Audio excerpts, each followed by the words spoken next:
Number 10 کی تشریح. پہلے ہم نے شعر نمبر 1 تا 9 کی تشریح کی ہے. اب شعر نمبر 10 دیکھتے ہیں. لہر کھاتا ہے رگے خشاک میں جس کا لہو، جس کے دل کی آنچ بن جاتی ہے سیلے رنگ و بو. مشکل الفاظ کے معنی. رگ کہتے ہیں ریشہ، اور سیل مین سیلاب، خشاک کوڑا کرکٹ، آنچ آگ، سیلاب سیل و رنگ و بو مراد دنیا کی سرگرمیاں. اس شعر میں جوش ملی آبادی کہتے ہیں کہ کسان اس قدر محنت و مشقت کا عادی ہوتا ہے کہ اس کا خون گھاس پھوس اور کوڑا کرکٹ کی رگوں میں لہراتا ہے، لیکن وہ اپنے کھیتوں میں اس قدر محنت و مشقت کرتا ہے کہ اپنا خون پسینہ ایک کر دیتا ہے. جب وہ محنت کرتا ہے اس کا پسینہ بہتا ہے تو اس پسینے میں اس کا لہو بھی شامل ہوتا ہے. یہاں اس بات سے شاعر کی مراد یہ ہے کہ کسان اپنے کھیتوں میں انتھک محنت کرتا ہے. اس شعر کے دوسرے مصرعے میں شاعر کہتا ہے کہ کسان ایک ایسی ہستی ہے جس کے دل کی آنچ یعنی آگ یا حرارت، رنگ، خوشبو میسر آتی ہے.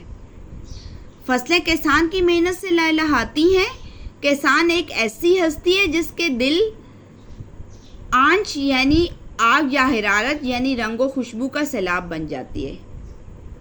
جس کے دل کی آنچ یعنی کہ آگ یا حرارت یعنی رنگ و خوشبو کا سیلاب بن جاتی ہے. اس سے مراد یہ ہے کہ کسان کے دلی جذبہ اور سخت محنت کے نتیجے میں فصلوں، پھلوں اور پھولوں کو رنگت اور خوشبو مہیا ہوتی ہے. جس طرح کوئی ممار کوئی عمارت بناتا ہے، یعنی کہ جو ممار ہے جو کوئی عمارت بناتا ہے، جس طرح ممار کوئی عمارت بناتا ہے اور اپنا سارا ہنر اس پر صرف کر دیتا ہے تو عمارت میں دلکشی اور جاذبیت پیدا ہوتی ہے. اسی طرح جب پھلوں میں خوشبو اور ذائقہ بنتا ہے تو پتہ چلتا ہے کہ کسان نے اس پر کتنی محنت کی ہے. یعنی کہ جب پھلوں میں خوشبو ہوتی ہے، ذائقہ بنتا ہے اور اس پھل کی قسم سے بھی پتہ چل جاتا ہے کہ کسان نے اپنی فصل پر کتنی محنت کی ہے. بالکل اسی طرح سے جیسے کوئی معمار عمارت بناتا ہے. اس سے متعلقہ شعر دیکھتے ہیں.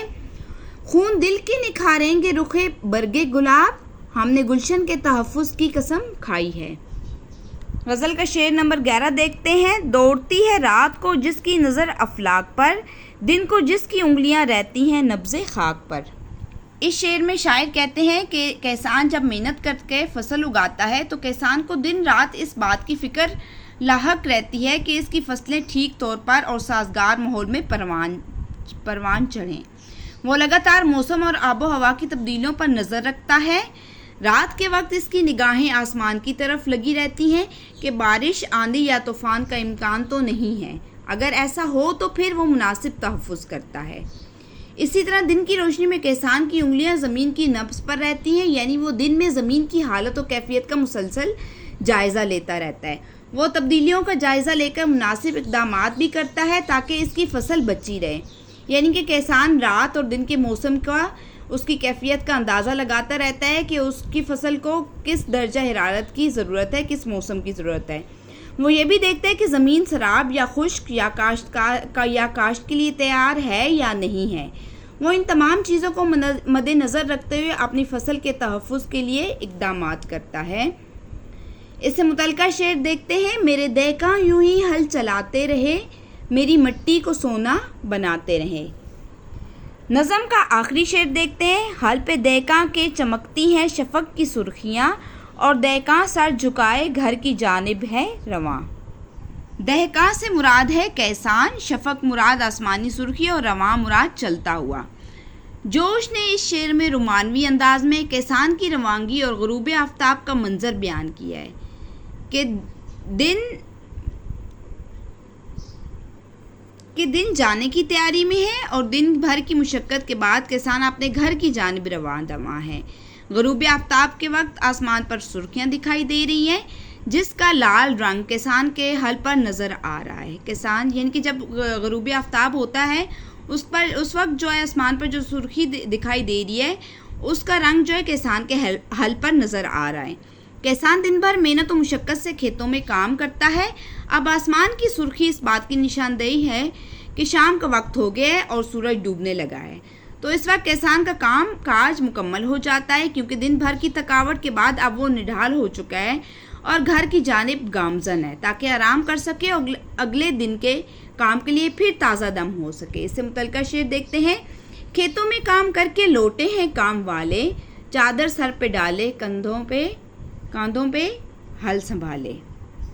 نظم کے احسان کی تشریح کے بعد ہم اس کی مشق دیکھتے ہیں۔ نظم کے احسان کا مرکزی خیال رکھیں تو اس نظم کا مرکزی خیال یہ ہے کہ کسان کو ہماری معاشی، اقتصادی اور معاشرتی زندگی میں اہم مقام حاصل ہے۔ کسان کی محنت و مشقت ہی ملک کی پیداوار اور قومی آمدنی کا بڑا ذریعہ ہے۔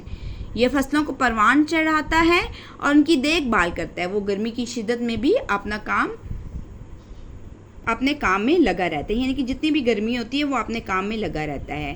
مختصر سوالات کے جوابات دیکھتے ہیں۔ پہلا سوال، شاعر نے شام کے منظر کن الفاظ میں بیان کیا ہے؟ شام کے آنے سے سورج غروب ہو جاتا ہے، دن کی روشنی آہستہ آہستہ اندھیرے میں تبدیل ہو جاتی ہے اور شفق کی سرخی ہر طرف پھیل جاتی ہے۔ کھیتیاں اور میدان خاموش ہو جاتے ہیں اور کسان گھر کے جانب گامزن ہو جاتا ہے۔ جلوہ قدرت کا شاہد سے کیا مراد ہے؟ جلوہ قدرت کا شاہد سے مراد کسان ہے، یعنی وہ قدرت کے جلوے یا نظارے کا گواہ اور مشاہدہ کرنے والا محبوب ہے۔ وہ دلکش، دل فریب اور قدرتی مناظر سے لطف اندوز ہوتا ہے۔ نبض خاک پر انگلیاں ہونے سے کیا مراد ہے؟ نبض خاک پر انگلیاں ہونے سے مراد ہے کہ کسان ہر وقت زمین کی حالت پر نظر رکھتا ہے۔ وہ دیکھتا ہے کہ زمین سیراب ہے یا خشک ہے، کاشت کے لیے تیار ہے کہ نہیں ہے۔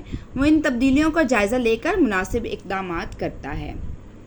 اس مشق کا ہم سوال نمبر 4 دیکھتے ہیں۔ کسان کے چہرے پر کس کے نشان ہیں؟ کسان گرمی کی شدت اور تیز دھوپ میں اس قدر محنت و مشقت کرتا ہے کہ اس کے چہرے پر اس سخت محنت کے واضح نشان نظر آتے ہیں۔ اس کا چہرہ سورج کی گرمی سے جھلس جاتا ہے اور اس کے چہرے کی رونق اور تازگی ختم ہو جاتی ہے۔ سوال نمبر 5، کسان کو ارتقاء کا پیشوا کیوں کہا گیا ہے؟ کسان کو ارتقاء کا پیشوا اس لیے کہا گیا ہے کیونکہ کسان معاشی ترقی میں اہم کردار ادا کرتا ہے۔ کسان کے بازوں کی طاقت ملکی پیداوار اور آمدنی میں اضافہ کرتی ہے۔ زرعی پیداوار اچھی ہو تو اس ملک کا گزارا بھی آرام سے ہو سکتا ہے۔ سوال نمبر 6، ماہ کا دل مہر عالم تاب کا نور نگاہ۔ اس مصرعے میں شاعر نے کسان کو ماہ کا دل اور مہر عالم تاب کا نور نگاہ کیوں کہا ہے؟ شاعر نے کسان کو ماں کا دل اس لیے کہا ہے کیونکہ وہ چاند کے چاندنی کے گواہ اور چاند کے لاڈلے ہوتے ہیں جو چاندنی راتوں میں کھیت میں کام کرتے ہیں، اور مہر عالم تاب کا نور نگاہ اس لیے کہا ہے کیونکہ وہ سورج کی روشنی کو بھی پیارے ہوتے ہیں۔ کسان سورج کی پہلی کرن کی خوبصورتی سے لے کر غروب آفتاب ہوتے ہوئے شفق پر لالی تک کے ہر منظر کا گواہ ہوتا ہے۔ تو ہم نے آج نظم نمبر 5 کسان کا جائزہ لیا اور اس کی مشق کا، امید ہے کہ آپ کو اس کی سمجھ آ گئی ہوگی۔